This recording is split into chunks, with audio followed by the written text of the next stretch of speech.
అందరికీ నమస్కారం. తెలంగాణలో ఉన్న అక్క చెల్లెమ్మలకు తెలంగాణ ప్రభుత్వం అదిరిపోయే శుభవార్త అందించడం అనేది జరిగింది. ఎవరైతే మహాలక్ష్మి పథకం 2500 రూపాయల కోసం వేచి చూస్తున్నారో వాళ్ళకి ఈ నెల 25 నుండి రావడం జరుగుతున్నది. దీనికి ప్రభుత్వం గ్రీన్ సిగ్నల్ అనేది ఇవ్వడం అనేది జరిగింది. మార్చి 9 నుండి లోక్సభ ఎన్నికల దృష్ట్యా కోడ్ రాబోతుంది. సో ఈ పథకం అనేది మార్చి 9 లోపే నాంది పలుకుతుంది. దీనికి కావాల్సిన సర్టిఫికేట్స్ ఏందో మనం ఈ వీడియోలో చూద్దాం. కావాల్సిన సర్టిఫికేట్స్ ఏ విధంగా అప్లై చేసుకోవాలో ఈ వీడియోలో చూద్దాం. వీడియో చూస్తున్న ప్రతి ఒక్కరూ లైక్ చేయండి, కామెంట్ చేయండి, సబ్స్క్రైబ్ చేసుకోండి. మీరు ఆ విధంగా చేయడం వల్లనే మన వీడియోలో పోస్ట్ చేసే ప్రతి ఒక్క వీడియో మీకు వచ్చే అవకాశం అనేది ఉంటుంది. సో వీడియో చూస్తున్న ప్రతి ఒక్కరూ లైక్ చేయండి, కామెంట్ చేయండి, సబ్స్క్రైబ్ చేసుకోండి. ముఖ్యంగా తెలంగాణ డ్వాక్రా మహిళలకు డిప్యూటీ సీఎం గారు ఒక అదిరిపోయే శుభవార్త ఇవ్వడం జరిగింది. వడ్డీ లేని రుణాలను మళ్ళీ ప్రవేశపెడుతున్నాం డ్వాక్రా సంఘాలకు అని కూడా పేర్కొనడం జరిగింది. ఇవన్నీ పథకాలు మార్చి 9 లోపే ప్రవేశపెట్టే ఆస్కారం ఎక్కువ మోతాదులోనే ఉంది. ఇంకా ఈ వీడియోలోకి వెళ్తే ఎప్పుడా అనుకుంటున్నా మహాలక్ష్మి పథకానికి నాంది పలికింది. ఎన్నికల దృష్ట్యా సీఎం గారు చెప్పడం జరిగింది. 18 నుంచి 55 సంవత్సరాలు ఉన్న ప్రతి ఒక్క మహిళకి, పెళ్లి అయిన మహిళకి 2500 రూపాయలు ఇస్తాను అని పేర్కొనడం అయితే జరిగింది. మరి ఈ పథకానికి సంబంధించి ఇప్పటివరకు ఎలాంటి అప్డేట్ రాలేదు. కానీ తెలిసిన న్యూస్ ప్రకారం హైదరాబాద్లో మాక్ సర్వే జరుగుతున్నది. అంటే ఏ విధంగా సర్వే చేయాలి, ఏ విధంగా సర్టిఫికెట్లను తీసుకోవాలి, ఏ విధంగా మనము లిస్ట్ని ఫైనల్ చేయాలి అనే ఉద్దేశంతో అధికారులతోటి సర్వే జరుగుతున్నది ఆల్రెడీ. సో ఇది ఆల్రెడీ 200 యూనిట్ల కరెంట్ సర్వే అయిపోయిన తర్వాత వెంటనే ఈ మహాలక్ష్మి పథకానికి సంబంధించిన సర్వే స్టార్ట్ చేసే యోచనలో ప్రభుత్వం అయితే ఉన్నది. సో మనకు కావలసిన సర్టిఫికేట్స్ ఏంది, ఈ పథకం ఎప్పుడు వస్తుంది, ఎట్లా వస్తుంది, ఏ విధంగా అప్లై చేయాలో ఈ వీడియోలో చూద్దాం. మనకు కావలసిన సర్టిఫికేట్లు అయితే ప్రతి ఒక్క మహిళ క్యాస్ట్ సర్టిఫికేట్ తీసుకోండి, ఇన్కమ్ సర్టిఫికేట్ తీసుకోండి. ఈ క్యాస్ట్ ఇన్కమ్ సర్టిఫికేట్లు అప్లై చేసుకోండి. 100కి 200% ఇవి రెండు అడగడం జరుగుతుంది. ఎందుకంటే మనది ఏ క్యాస్ట్, ఏ కులం అనేది క్యాస్ట్ సర్టిఫికేట్లో తెలుస్తుంది. మన ఆదాయం ఎంత, సంవత్సరం ఆదాయం ఎంత అనేది కూడా దీంట్లోనే తెలుస్తుంది. దీనికి సంబంధించిన ఎలిజిబిలిటీ క్రైటీరియా కూడా మనం డిస్కస్ చేసుకున్నాం. సో క్యాస్ట్ ఇన్కమ్ రావడానికి మనకు మినిమం 7 నుంచి 10 రోజులు పడుతుంది. సో ఆల్రెడీ సర్వే అనేది ఈ మంత్ 25 నుంచి స్టార్ట్ కాబోతుంది. అఫీషియల్ సర్వే విలేజ్లోకి వచ్చేసి 30 మంది ఆశా వర్కర్లు ప్లస్ 30 విజిలెన్స్ అధికారులు వచ్చేసి సర్వే చేయడం అనేది జరుగుతుంది. ఆల్రెడీ మాక్ సర్వే హైదరాబాద్లో జరుగుతుంది. ఈ మార్చి 9 లోపు ఈ పథకం అనేది స్టార్ట్ అయ్యే అవకాశాలు ఎక్కువ మోతాదులోనే ఉన్నాయి. సో ఈ సర్టిఫికేట్స్ అయితే దగ్గర పెట్టుకోండి. అదేవిధంగా ఆధార్ కార్డ్ దగ్గర పెట్టుకోండి. అదేవిధంగా మ్యారేజ్ సర్టిఫికేట్ దగ్గర పెట్టుకోండి. Ration card must and should. ఈ రేషన్ కార్డు తోటి అన్ని పథకాలు లింకప్ కావడం అనేది జరుగుతుంది. సో ప్రతి ఒక్కరు రేషన్ కార్డు మాత్రం దగ్గర పెట్టుకోండి. సో ఈ విధంగా ఇవన్నీ పెట్టుకోండి. తర్వాత మ్యారేజ్ సర్టిఫికేట్ అయింది కూడా, మ్యారేజ్ సర్టిఫికేట్ కూడా దగ్గర పెట్టుకోండి. ఇవన్నీ సర్టిఫికేట్స్ ఎవరి దగ్గర లేవో మీరందరూ తీసుకోవడానికి ట్రై చేయండి. ఇంకా దీనికి సంబంధించిన అర్హతలు చూద్దాం.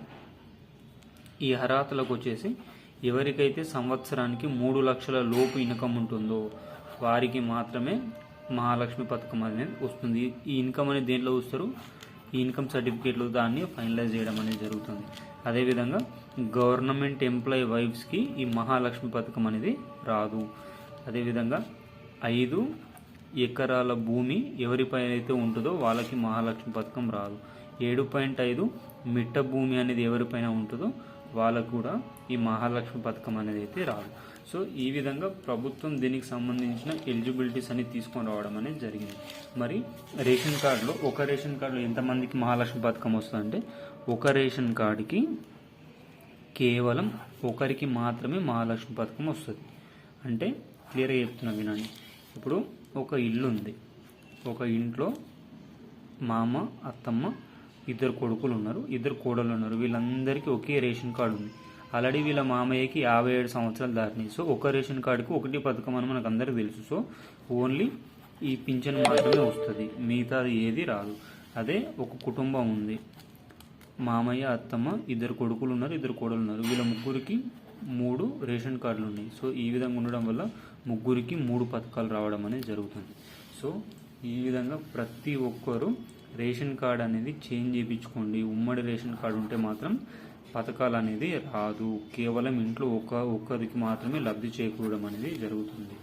ఇంకా ఇదే విధంగా పథకాల గురించి మనం తెలుసుకుంటూ ఉంటే మనకు తెలంగాణలో ఆల్రెడీ సీఎం రేవంత్ గారు పేర్కొనడం అనేది జరిగింది. ప్రతి ఒక్క పెళ్ళైన మహిళకు పథకం ఇస్తా అని. పెళ్ళైన మహిళలకు అందరికీ వస్తా అంటే అందరికీ రాదు. ఎగ్జాంపుల్ చెప్తున్నా, 60 లక్షల మంది వరకు తెలంగాణలో మ్యారీడ్ అయిన ఉమెన్స్ ఉన్నారు. ఈ 60 లక్షల మందికి 2,500 రూపాయల చొప్పున ఇస్తే ప్రభుత్వం బడ్జెట్ కూడా సరిపోదు. సో ఇంతమందికి ఇవ్వదు.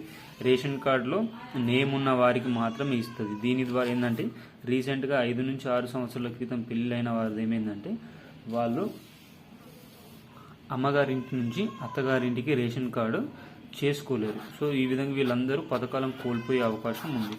సో ఈ విధంగా పథకాలకు సంబంధించి అయితే అప్డేట్ అనేది రావడం జరిగింది. మీ అందరికీ వీడియో నచ్చితే మాత్రం లైక్ చేయండి, కామెంట్ చేయండి. ఇంకా వీడియోలోకి వెళ్తే అందరూ రైతు బంధు అని అడుగుతున్నారండి. ఈ రైతు బంధుకు సంబంధించి కూడా అప్డేట్ రావడం జరిగింది. ఇప్పటివరకు 34% మందికి మాత్రమే మేము రైతు బంధు వేయగలిగినాం. ఇంకా 64% మందికి రైతు బంధు వేయాలా. ఇది 4, 5, 10 ఎకరాల వరకు మొత్తం మిగతా 10-15 ఎకరాలు అందరికీ కూడా రైతు బంధు మేము వేస్తామని కూడా ప్రభుత్వం అనేది పేర్కొనడం అనేది జరిగింది. మరి ఇంకా ఎప్పుడు వేస్తుంది అంటే మార్చి 9 లోపు అందరికీ రైతు బంధు పడే అవకాశం ఎక్కువ మోతాదులోనే ఉంది. ఎందుకంటే మార్చి 9 తర్వాత ప్రభుత్వం రైతు బంధు వేయలేదు. ఎందుకంటే election commission of India permission తీసుకొని మనం రైతు బంధు వేయాలి. ఎందుకంటే ఎన్నికల కోడ్ వస్తుంది. సో దీనికి ముందే రైతన్నలకు అందరికీ రైతు బంధు వేసే యోచనలో ప్రభుత్వం కనిపిస్తున్నది. సో కానీ రైతు బంధు మాత్రం 19 లక్షల మందికి క్యాన్సిల్ చేయడం అనేది జరిగింది. వీళ్ళందరూ రియల్ ఎస్టేట్ వ్యాపారులు, అంటే పేరుకు మాత్రమే భూమి ఉండి వాళ్ళు వ్యవసాయం చేయకుండా ఆ భూమి అలానే బీడుగా ఉంచి రైతు బంధు సంవత్సరానికి 10,000 రూపాయలు పొందుతున్నారు. సో ఈ విధంగా ఉండకుండా 19 లక్షల మందికి రద్దు చేస్తున్నామని సీఎం గారు పేర్కొనడం అనేది జరిగింది. సో ఈ విధంగా అదేవిధంగా ఇప్పుడు డ్రోన్ సర్వే నిర్వహించి నెక్స్ట్ నుంచి రైతు భరోసా సంవత్సరానికి 15,000 రూపాయలు ఇచ్చే యోచనలో ప్రభుత్వం అయితే ఉన్నది. సో ఈ విధంగా ప్రభుత్వానికి సంబంధించిన పథకాలకు సంబంధించిన అప్డేట్ అయితే రావడం అనేది జరిగింది. మీ అందరికీ వీడియో నచ్చింది అనుకుంటున్నా. వీడియో నచ్చితే లైక్ చేయండి, కామెంట్ చేయండి, సబ్స్క్రైబ్ చేసుకోండి. జై జవాన్, జై కిసాన్, జై హింద్, జై Bharat. Thanks for watching our video. జై జవాన్, జై కిసాన్.